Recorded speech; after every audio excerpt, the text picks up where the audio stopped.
Pada hari yang ke-8 ini, kita akan membahas tentang celah pada smart contract. Ini adalah implementasi dari Web 3.0, yaitu web yang terdesentralisasi, dan ini adalah future atau masa depan kita. Akan banyak sekali layanan-layanan yang terdesentralisasi. Dan karena Web 3.0 ini masih sifatnya masih baby, banyak sekali celah-celah di sana yang belum kita ketahui dan saat ini sedang kita telaah bersama, kita riset bersama untuk mengetahui apakah bahaya dari penggunaan fungsi-fungsi tertentu pada Web 3.0. Dan pada hari ke-8 ini kita akan secara spesifik akan membahas tentang celah pada smart contract tersebut. Karena smart contract ini sifatnya masih baru, kita mungkin ingin mempelajari smart contract terlebih dahulu, apa itu definisinya. Smart contract sendiri adalah program komputer yang melakukan kontrol dan aksi berdasarkan kontrak dan persetujuan bersama. Ini biasanya smart contract ini digunakan untuk meningkatkan kepercayaan dan mengurangi kerugian akibat adanya fraud. Kemudian smart contract ini juga punya karakteristik khusus ya, yaitu hal ini atau smart contract ini di deploy secara terdesentralisasi dengan menggunakan jaringan blockchain. Nah, pada contoh yang akan kita gunakan nanti, kita akan menggunakan jaringan Ethereum. Mungkin teman-teman udah pernah dengar kalau tentang Ethereum. Dan mengapa sih kita di dunia modern ini membutuhkan smart contract? Jadi smart contract ini sangat cocok, sangat ideal untuk memastikan atau digunakan sebagai sebuah layanan untuk melakukan verifikasi dan menjaga kepercayaan. Dan ini juga dipakai untuk menunjukkan bukti kepemilikan. Nah, ini pasti teman-teman pernah dengar tentang OpenSea NFT. Itu juga merupakan smart contract. Dan apa saja sih juga selain NFT ini yang bisa digunakan yang menggunakan smart contract dan mendapatkan benefit lebih dari smart contract. Di Indonesia sendiri itu sedang mengembangkan sistem smart contract seperti untuk sertifikat tanah. Jadi kita nggak bisa dari pihak pemerintah itu tidak bisa menerbitkan sertifikat tanah double-double. Sekarang kan banyak ini ya banyak fraud berkaitan dengan sertifikat tanah karena sertifikat tanah itu diterbitkan secara tersentralisasi oleh pusat gitu ya. Kalau misalkan pusat ini tidak bisa dipercaya, dia bisa menerbitkan beberapa sertifikat tanah untuk satu lokasi yang sama dan dibagikan kepada orang yang berbeda. Nah, ini ya, sistem kepercayaan ini akan menjadi benefit dari smart contract. Kemudian juga ijazah kuliah. Sekarang kan ijazah kuliah bisa dipalsu. Ada layanan-layanan yang bisa memalsukan ijazah kuliah. Kemudian dari ini juga terbit ijazah kuliah kan juga dari ini ya dari kampusnya. Nah, bagaimana kalau kampusnya itu juga melakukan fraud gitu. Jadi dengan smart contract kita bisa menjaga kepercayaan atau keaslian dari ijazah kuliah. Begitu pula sistem pemilu. Kalau misalkan kita tidak percaya dengan sistem pemilu yang ada sekarang, kita bisa implementasi smart contract untuk sistem pemilu. Jadi kita bisa pastikan yang memilih itu benar-benar pemilik dari eh, nomor NIK sekian. Nggak ada orang lain yang bisa memilih kalau tidak punya NIK. Itu bisa. Jadi smart contract ini cocok dipakai untuk verifikasi menjaga kepercayaan. Tapi untuk smart contract sendiri ya, karena sifatnya juga terdesentralisasi dan juga membutuhkan istilahnya wallet gitu ya untuk melakukan deploy aplikasi, melakukan menggunakan fungsi dan lainnya. Ini ada sebuah serangan yang sangat-sangat mengerikan di dalam smart contract, yaitu adalah reentrancy attack. Reentrancy attack ini adalah mudahnya kalau misalkan kita bayangin aja ya kita ini ya ngambil saldo di bank. Kita ambil saldo di bank artinya akun bank kita itu saldonya di minus, kemudian kita mendapatkan cash dari ATM misalkan. Nah, itu kan fungsinya seperti itu. Reentrancy attack ini bisa membuat salah satu proses tersebut itu tidak berjalan, yaitu mengurangi saldo. Jadi kita bisa mengambil uang terus-menerus, Ethereum terus-menerus sampai benar-benar ya saldo di banknya itu habis. Bukan saldo kita ya, saldo rekening kita habis, tapi saldo di bank itu yang habis. Jadi misalkan di bank itu dia di dalam ATM ya, di dalam mesin ATM itu ibaratnya di sana ada tersedia 100 juta ya, tapi di rekening kita cuma ada 1 juta. Kita bisa ambil uang 1 juta itu terus-menerus sampai 100 kali hingga mesin ATM itu habis saldonya. Nah, itu ibarat seperti itu. Tapi ini dilakukan secara lebih futuristik ya dan menggunakan cryptocurrency yaitu menggunakan Ether. Dampak serangan reentrancy attack ini sebenarnya ada banyak ya, cuman saya ambil 3, yaitu yang pertama yang paling merugikan adalah DAO attack. Ini adalah serangan yang menyebabkan Ethereum itu melakukan hard fork. Jadi ada 2 Ethereum, ada Ethereum klasik dan ada Ethereum ya, ETC dan ETH. Dan kerugian dari DAO attack ini hingga 60 juta dolar US dollar. Kemudian ada Burger Swap, kerugian hingga 7,2 juta, Siren Protocol, kerugian hingga 3,5 juta dolar. Kalau dihitung rupiah berapa nih? Dan ini karena langsung ya menggunakan wallet, karena langsung menggunakan jaringan Ethereum, serangan reentrancy ini bisa menyebabkan kerugian yang langsung pada perusahaan. Karena ini adalah pencurian, termasuk pencurian cryptocurrency.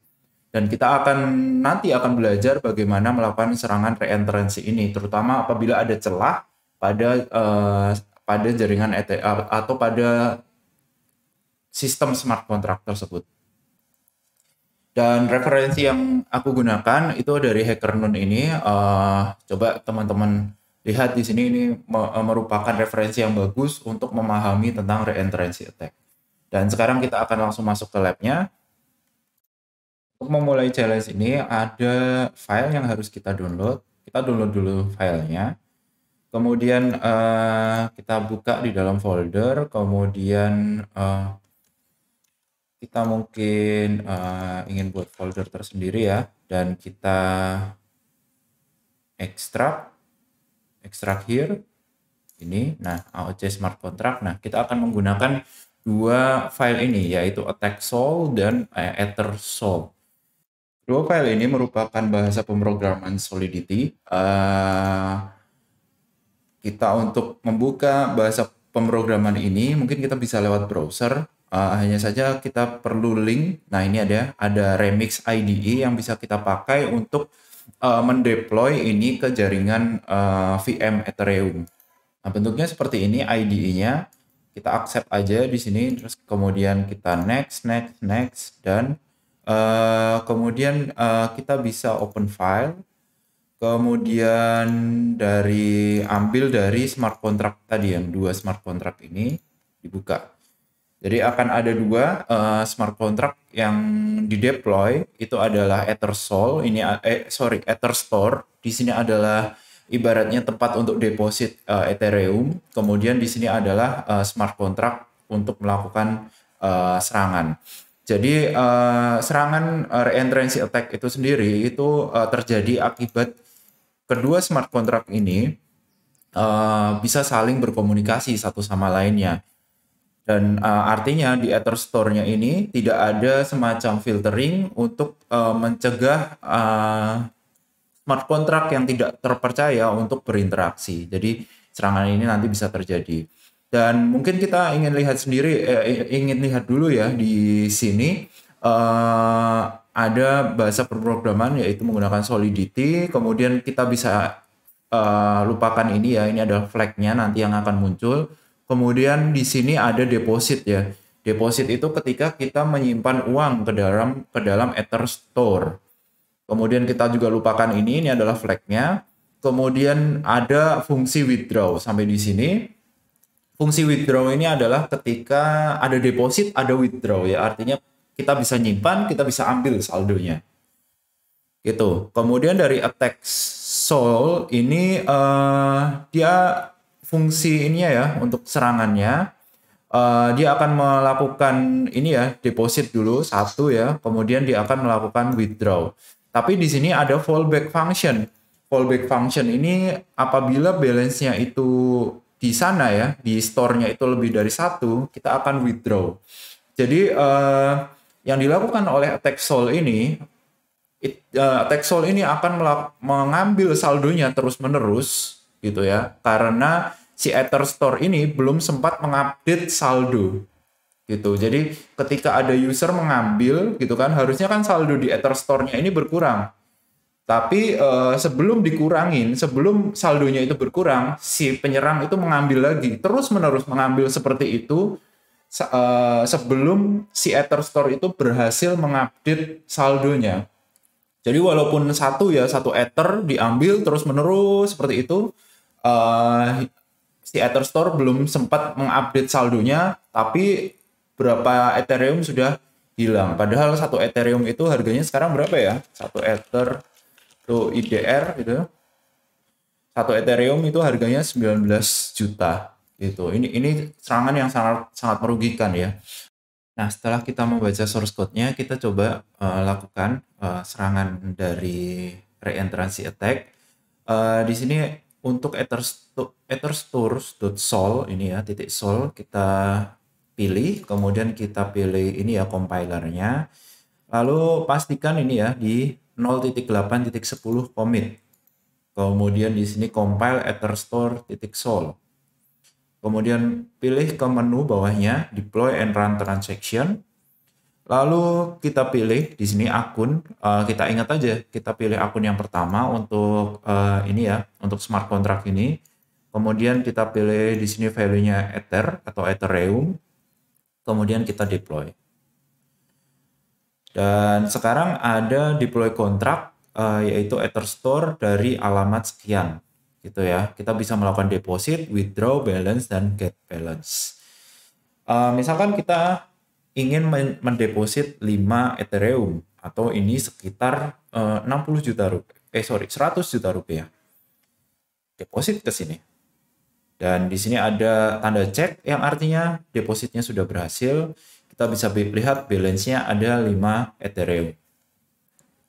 Nah, ini adalah ini yang simple ya, sebuah smart contract simple untuk deposit dan withdraw. Lalu bagaimana si penyerang bisa menggunakan teknik dari reentrancy attack untuk menyerang Ether Store tersebut? Nah, kita klik attack soul ini dari file, kemudian kita compile. Pastikan juga compilernya di 0.8.10 ya. Kemudian di sini di bagian transaksi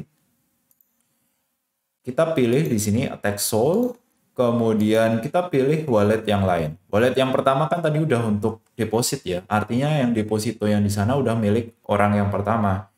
Lalu di sini ada orang kedua sebagai penyerang yang punya 100 Ether. Lalu di sini untuk melakukan deploy kita harus tahu alamat dari Ether Store-nya. Kita pilih copy alamat smart contract-nya. Kemudian paste ke sini. Kemudian sekarang kita pilih deploy. Sekarang ada 2 smart contract yang sudah di-deploy.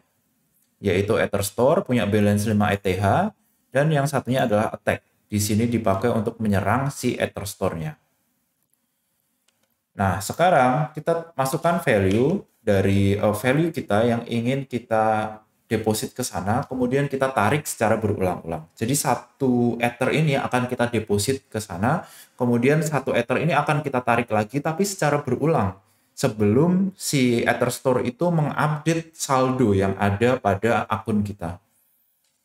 Jadi di sini satu Ether masuk, kemudian kita pilih serang.